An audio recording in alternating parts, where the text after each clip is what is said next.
Aubrey, I have a question for you. Ooh, let's hear it. In your daily conversation, right? Would you say that you pretty much stick to talking about easy topics like weather, shopping, exercise, or do you like to dive into complicated stuff like social issues, politics, philosophy, what have you? Mm, good question. I stick to the easy stuff usually. I like for conversations to be pretty fun and lighthearted and Sure. funny. I'm always aiming to be funny. Every now Yeah. and then I'll get deeper with someone, but it's pretty rare. What about you? I get deep a lot. Yeah. I don't know why. I'm always so curious about people's motivations and experience and opinions, and I think well, okay, I know because James tells me that I get a little too personal with people sometimes. I do that too. Too quick. Okay, guys. So we are talking today about how the IELTS speaking exam is different than what most people experience in English daily conversations and how it might be the same. So we got this question actually. It was pretty interesting from a listener. Aubrey, can you read that question? Yes, this is from Layla. Said, I've already taken the exam and scored a 7 overall a month ago. I'm going to retake the exam at the end of February because I was not expecting such a low score of 6.5 on the speaking test. Hmm, My question is, I have heard that speaking with people in English cannot be enough for improving speaking. Is this right? Ooh, what a good Great question. question.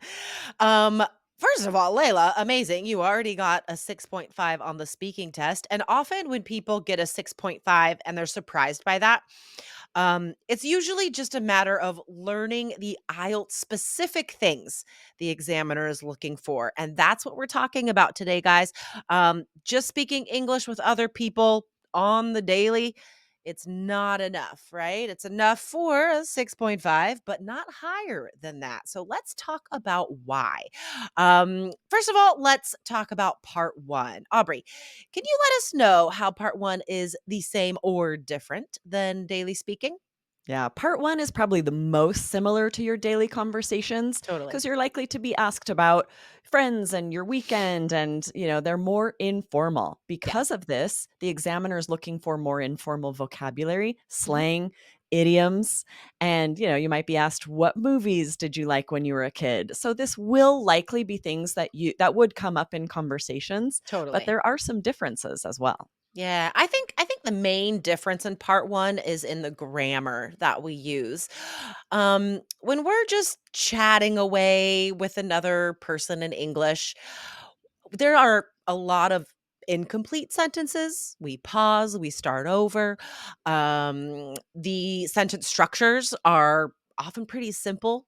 There could be some Mhm. compound sentences in there, but the grammar in daily speaking is pretty easy and sometimes incorrect, right? And on IELTS, we can't do that, right?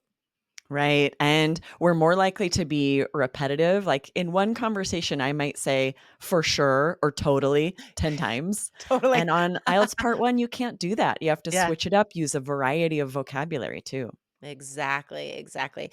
Um, and not only that, guys, there are some weird questions in part 1 that you would never be asked, that would never come up just in daily life. Like the one that always struck me as the weirdest that I'll never forget is what are the favorite colors of your friends at the moment? Like what? Who would even Right. think about that, let alone have A, an I don't answer? know because I'm I not know. asking my friends their favorite colors. Imagine, what's your favorite color? Just I have no idea. I No one know, and cares.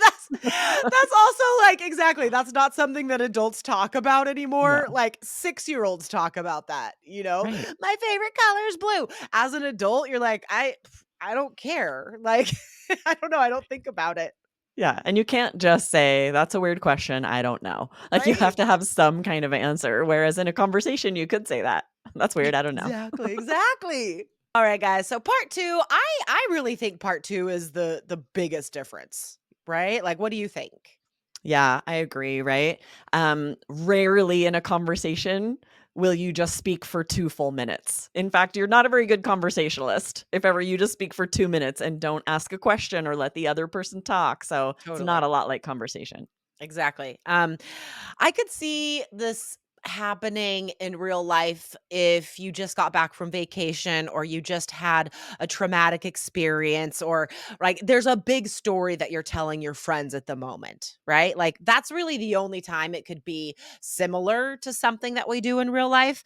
But again, like that's only if you're a person who is good at telling long stories in a conversation. I don't think people, even in their first language, I don't think everybody is good at telling stories. Yeah, this takes practice, right? Yeah. For whether you're talking to friends or whether you're answering a part two question to keep it interesting and engaging, vary your tone, avoid a monotone Yeah. over the course of 2 minutes. That takes practice. Yeah, exactly, exactly. So, part 2 I think is the most important part of the exam to learn what the examiner is looking for and how to accomplish those things, right? It really is strategic in part 2. The chronological linking words you use, right? The time markers, what kind of descriptive vocabulary you should be learning that can work on a variety of topics. How do we introduce our answer? How do we go off on side tangents, right? All of this is strategic towards impressing the examiner. Yes, and not repeating ideas just to fill the 2 minutes, right? Yeah, Adding new interesting details, new vocabulary. You've gotta time your answers so you can feel how long 2 minutes is to describe something for that long. Practice telling a story. We've shared yeah, that strategy. It's really going to help, but again, you have to practice how do you build that story? How do you transition totally. between ideas? Totally, exactly. All right, and that brings us to the last part of the test, part 3. Aubrey, do you think this is similar or different to daily convos? So it does depend on a person's daily conversations. You might be talking about the kinds of things that come up in part three questions, and Jessica does sometimes. I do very rarely. I'm not going to ask someone in a conversation like, "What do you think about the environment? What do you think about crime in our town?" Like I'm looking for lighthearted and fun and funny. So it's part three would be harder for me. These are things that I honestly don't think about on the daily. And I don't think a lot of people do think about these things in their first language, let alone English, right? So part 3 really does require a lot of preparation on the part of students. What should students be preparing for in part 3 that they cannot get from regular conversation? Yeah. So, one thing is the examples, right? You're going to need to share details and examples for every answer you provide. And the more this can be real stuff that you have heard on podcasts or seen on a show, the more vocabulary you'll know, the more detail you can provide.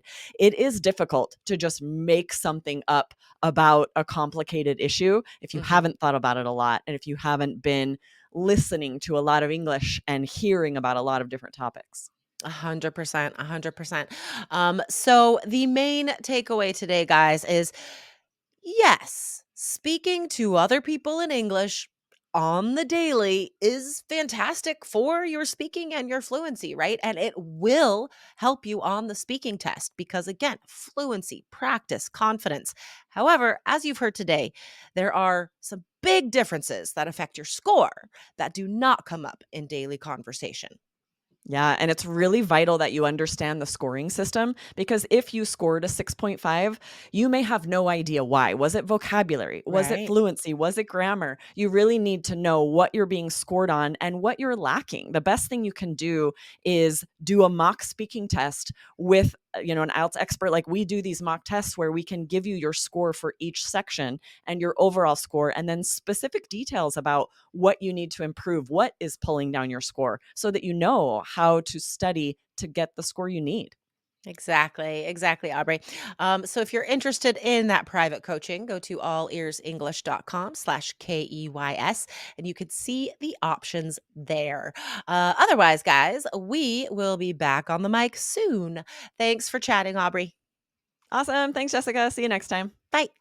Bye.